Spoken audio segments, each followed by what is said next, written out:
তোর দিকে আমার খাট ভাঙছে, তোর দিকে।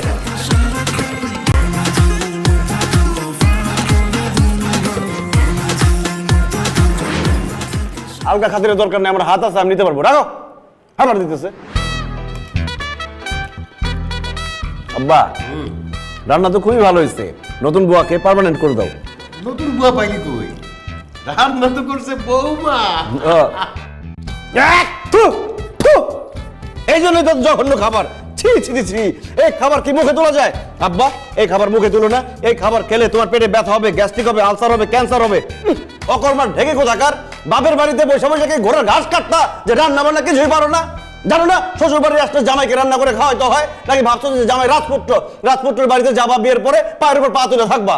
ইচ্ছা তো সেটাই ছিল, কিন্তু আপনার মতো একটা ভাদাইম্মার সাথে বিয়ে হবে সেটা তো আর আমি জানতাম না। একে তো রান্না বান্না কিছুই পারে না, আবার আমারে বেকার ভাদাইম্মা বলতেছে। দাঁড়া, তোর মারে আমি ফোন দিতেছি, যা বলার আমি তারাই বলবো।